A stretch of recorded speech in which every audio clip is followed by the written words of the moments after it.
कैसे हैं आप सब लोग?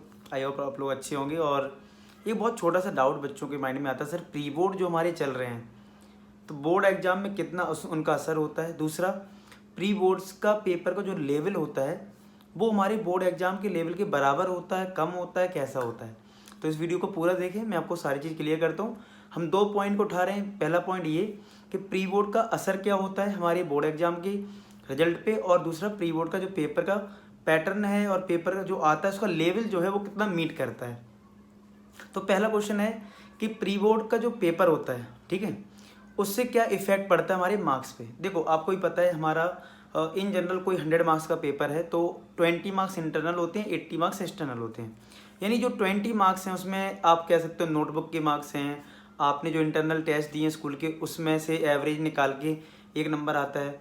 तो 20 मार्क्स में वो सारी एनालिसिस होती है। अब आप सोच के देखो, अगर आपको 20 मार्क्स में 17 मार्क्स मिले तो आपके कभी 100 तो नहीं आ सकते हैं। तो आप कह सकते हो कि यहाँ पे इंटरनल के नंबर वेरी करेंगे आपके। जैसे अगर आपके 18 आए तो 2 नंबर कम हो जाएंगे अगर आप फुल लाते हो बोर्ड एग्जाम में, ठीक है, लास्ट जो फाइनल पेपर होता है। तो यहाँ नहीं कि क्या है कि आपको इंटरनल पे फोकस करना पड़ता है, लेकिन हाँ ये कि यहाँ पे कोई 100 मार्क्स आपको नहीं मिलने वाले हैं, आपकी सारी एनालिसिस 20 मार्क्स के अंदर ही अंदर होती है। तो इंटरनल समझ गए किस लिए ज़रूरी है, क्योंकि आपको जो स्कोर करना है वो फुल करना है अगर, तो आपको 20 में वो 20 गेन करना है। उसके लिए आपको 100% देना होगा। टीचर के लिए एक अच्छी इमेज बनानी पड़ेगी और आपको अच्छा परफॉर्म भी करना पड़ेगा। टीचर ने जो जो आपसे बोला है वैसा वैसा आपको करना पड़ेगा। चलिए, एक बात तो ये हो गई। दूसरा ये होता है कि बच्चों को लगता है कि सर बोर्ड एग्जाम का पेपर टफ होता है या आसान होता है ठीक है, कंपेयर टू प्री बोर्ड। देखो प्री बोर्ड का जो पेपर होता है एक अच्छे लेवल पे बनाया जाता है। जैसे मैं भी टीचर हूँ तो मुझे पता है अगर मैं जो प्री बोर्ड आपका लेना हो तो मैं थोड़ा लेवल अच्छा रखूँगा। क्यों?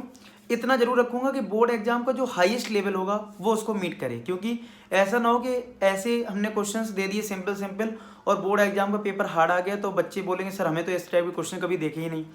तो एक अच्छा पेपर बनाना होता है, ठीक है। यानी बोर्ड एग्जाम का पेपर जो है वो आपको बहुत सिंपल भी आ सकता है compare to pre board, average भी आ सकता है या उसी के बराबर आ सकता है। लेकिन प्री बोर्ड का paper in general her school में टफ दिया जाता है, ठीक है, जिससे कि आप एक तो आपको ये आइडिया लगे कि हाँ इस लेवल तक तो आपको जाना है। क्योंकि देखो जब आप अच्छे लेवल पर पढ़ाई करोगे तो आप 100 में 100 स्कोर कर पाओगे। अब स्कूल कभी नहीं चाहेगा कि हम अपने बच्चों के 50% मार्क्स ले आएँ।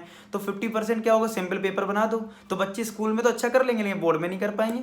तो इसलिए वो इस तरीके से पेपर पैटर्न को फॉलो करते हैं कि अच्छा बच्चा भी सोचे। मतलब जो बच्चा 100 में 100 लाता हो तो उसको भी थोड़ी मेहनत करनी पड़े 100 में 100 लाने के लिए, जिससे कि अगर प्री बोर्ड दे लिया तो उसके माइंड में रह गया अभी पढ़ना है। ऐसा ना हो कि अच्छा मुझे तो सब कुछ आता है अब तो कुछ पढ़ने की जरूरत ही नहीं है। तो इसलिए थोड़ा प्री बोर्ड का लेवल अच्छा होता है। तो 2 चीज़ें हैं आपको ध्यान रखना है। क्या? इंटरनल जो असेसमेंट आपकी चल रही है उसको आप अच्छे से करें, क्योंकि उससे आपका बोर्ड एग्जाम का रिजल्ट जो आएगा कंबाइंड रिजल्ट होगा, उस पर फोकस, उस पर मतलब क्या कह सकते हैं, उसका जो रिजल्ट है उस पर इफेक्ट पड़ने वाला है। पहली चीज़ तो ये ध्यान रखना है। दूसरा, जो पेपर है उसको आप सीरियसली दें, ये इसको इग्नोर ना करें। प्री बोर्ड को, प्री बोर्ड पूरा यूजफुल है, प्री बोर्ड से ही आप अपनी एनालिसिस को कर सकते हैं, ठीक है। और आप बताएं आपके जो स्कूल में प्री बोर्ड हुए हैं क्या लगा आपको, पेपर टफ था, इजी था, एवरेज था, वो भी आप मुझे बताएं। कुछ बहुत से स्कूल में प्री बोर्ड चल रहे हैं, अगर आपने प्री बोर्ड दे दिया प्री बोर्ड 1 तो आप मुझे कमेंट सेक्शन में लिखें कि आपका पेपर कैसा लगा, आपने क्या सोचा था, इससे ज़्यादा लेवल का है, कम लेवल का है, वो सारी चीज़ मुझे कमेंट में बताएं। और आपकी माइंड में और क्या प्रॉब्लम चल रही हैं बोर्ड एग्जाम से रिलेटेड, या आप चाहते हैं कुछ और एक्स्ट्रा चीज़ें, मुझे कमेंट सेक्शन में लिखें, जिससे कि मैं आपके लिए एक और आपकी क्वेरीज जो है वो उनको क्लियर कर सकूं, ठीक है। तो मिलते हैं नेक्स्ट वीडियो में, तब तक अपना ख्याल रखें। और लास्ट में मैं एक ही बात बोलूँगा कि आप सभी सफल हों। धन्यवाद।